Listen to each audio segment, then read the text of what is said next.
I'm Oliver Gwynne, and this is where I give you my off-the-cuff and unrehearsed thoughts on marketing data and philosophy. This week, I'm talking about if now is our greatest enemy. Today is a problem for most of us. Today, there's too many things to do. There's too many tasks that need to be done. We're so busy that we're not really thinking about what is important, what is strategic. And Sun Tzu famously said that tactics without strategy is the noise before defeat. And so I wanted to speculate a little bit today about why now is a problem, but also how a lot of companies, when they do finally get to the strategy bit, they get it wrong. So I guess when I think about companies and I think about strategic goals, I can sum up every single company into two categories. So every single company wants to acquire more customers that are higher value, and they want to do something as cheaply as possible, as good as possible, typically. And let's be honest, a lot of companies don't really care about the good as possible, just as cheaply as possible. But I would say most companies, that's the two things that they want to do, every single company. And so when we think of that strategically, it should be relatively easy to understand if our day-to-day actions are laddering up to these big things. But it's not so easy. We can measure what we can track, what gets measured gets managed. Tactical outputs are very easy to measure, but strategic impact is not. Thinking about more customers, higher value, it's quite easy to track how many sales inquiries you got this week, how many people from this marketing campaign came through today. But actually, the truth of that is still somewhat blurry. We know that people will come back 6 months or a year later. And so it's obscurified as to the real long-term impact of getting a message out there consistently and staying in front of people is very, very difficult, although, of course, it can be done. The other thing that makes it very difficult today is agile methodology. My controversial opinion, if you know agile properly, you know it's really just for software development, but it was adopted for seemingly everything. Even today, we do work in sort of an agile light way without the scrums and without the formal roles. But agile methodologies, they encourage iteration and adaptation, and they can be very valuable when guided by strategy. But in the absence of that strategic clarity, sometimes it just becomes eternal pivoting. We just get lost in new iterations and nothing ever gets decided or done. Martin Erickson, co-founder of Mind of the Product, says agile without a North Star is just spinning in circles faster. And isn't that true? And so I think now, today, can be a real blocker for most organizations.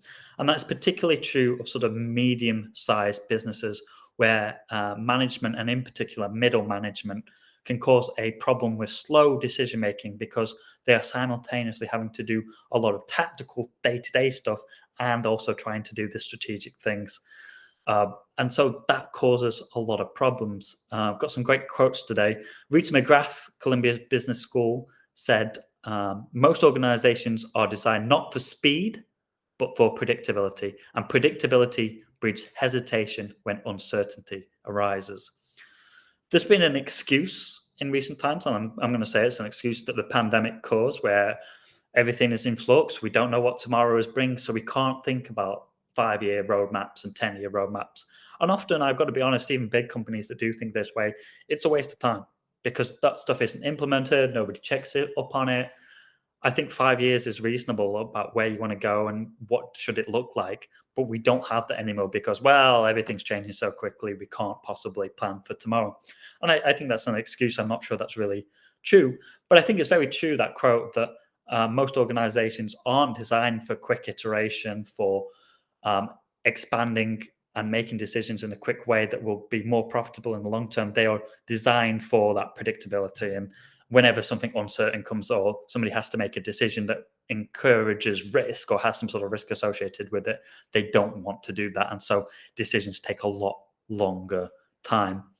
Jeff Bezos, little known company called Amazon, he said that slow decisions are the costliest ones. You might think you're being careful, but in reality, you're bleeding momentum. And that's so true. I think momentum is key in business all the time. I think a fast business or a business that feels good and things are growing, you can normally tell internally. And when things sort of slow and stagnate and decisions take a long time, it can be very painful and people don't really want to work there and all this kind of stuff.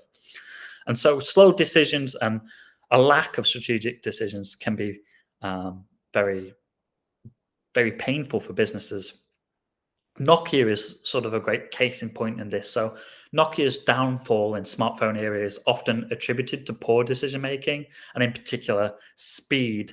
Not at the executive level, but in the middle layers that couldn't or wouldn't act on internal insights about the shift to touchscreen technology. Fear of rocking the boat paralyzed internal innovation there. A former Nokia executive said that the problem was never lack of strategy, it was an inability to act fast enough.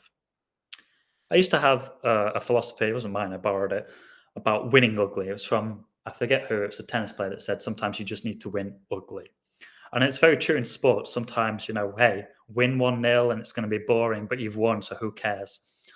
And winning ugly is something that I have often I like that as a concept. I think sometimes you just need to get something out there and keep that momentum going and test the market and then iterate and do things in a small way. And people are afraid of doing that. They're afraid of taking that risk. They're afraid of failure and that failure will be attributed to them if they do it that way. And sometimes they don't want to do things in an ugly way because of their own pride and ego. But sometimes an unfinished thing can be better because it gets you to some place where you can then make the next decision quicker than if you make something perfect that's really slow. Too many people are guilty of wanting something perfect instead of something that's good.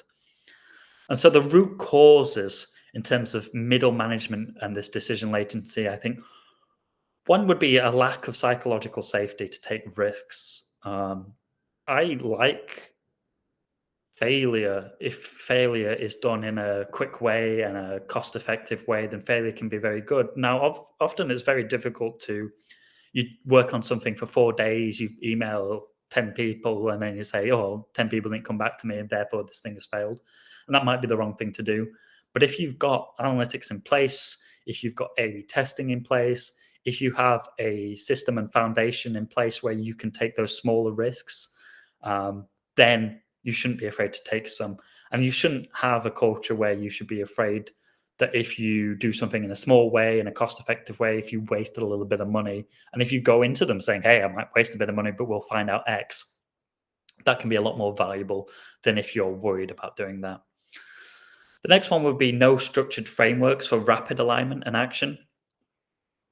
And interestingly, these two things are opposed to each other, but they actually are going to lead to each other. So where does all this day-to-day stuff come from that it should ladder up to your strategic incentives?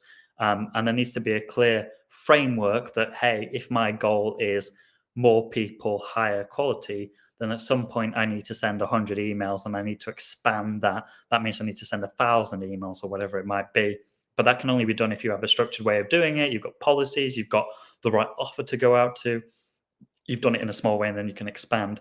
And the lack of structured frameworks for rapid alignment and action is often the problem there, partly because you're going to know that the strategic element that you're doing is going to lead to a lot of work. And so you're afraid of taking that bigger risk that, hey, I need to spend 2 weeks emailing all these people if this strategic element is done. And the lack of frameworks around that can be really damaging. I often do this thing called a pink test. So if I said to your business today, hey, if you change all your branding to pink today, how quickly could you do that? It's going to generate 400% income, let's say. How quickly could you do that? How quickly could you change all of your assets? How quickly could you change all of your websites to pink? If it was going to guarantee that you're going to make money, how quickly can you act?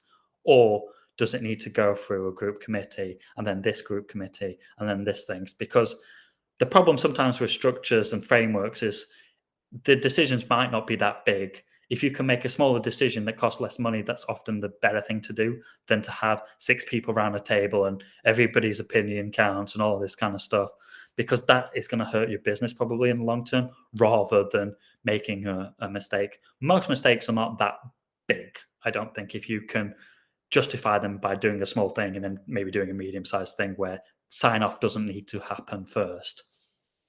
The next thing would just be over-indexing on performance metrics. Performance metrics, by their virtue, are tied to short-term output. I was a performance marketer for 10 years, and I'm only as good as what opportunities I'm bringing in. I'm only as good as what business is brought in ultimately. But we're not thinking about long-term. We're not thinking about next year, and often it is true that the things that you put out in the real impact of that work might be later on.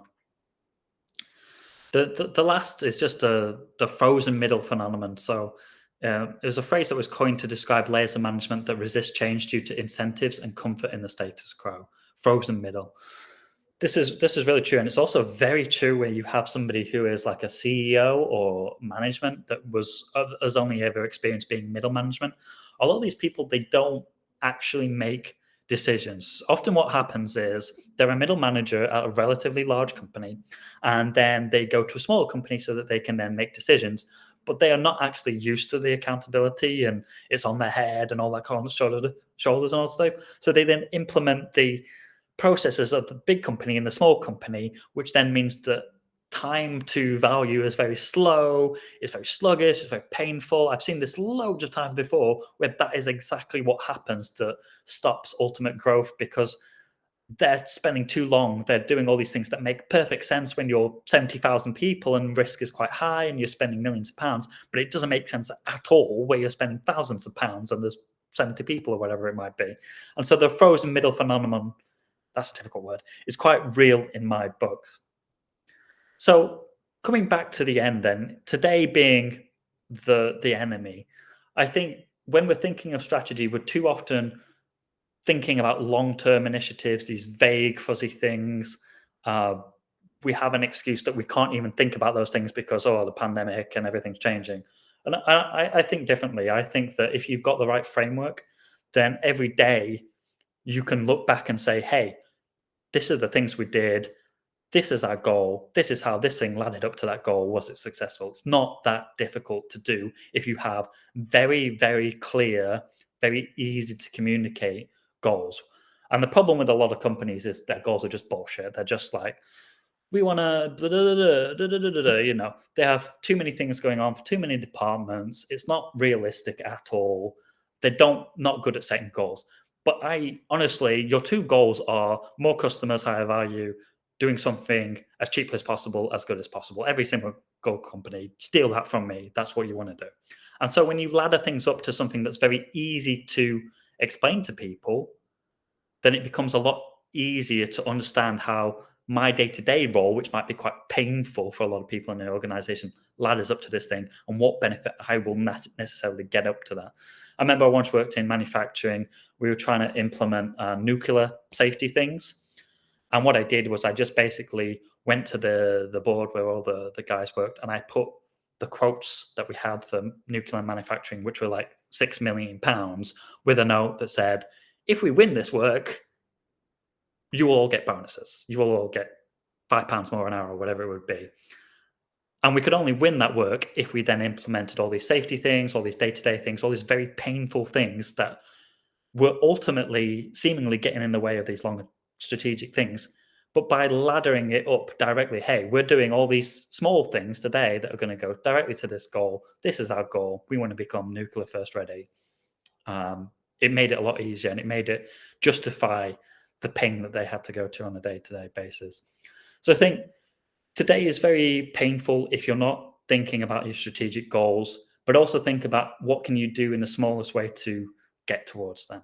Those would be my thoughts for the week.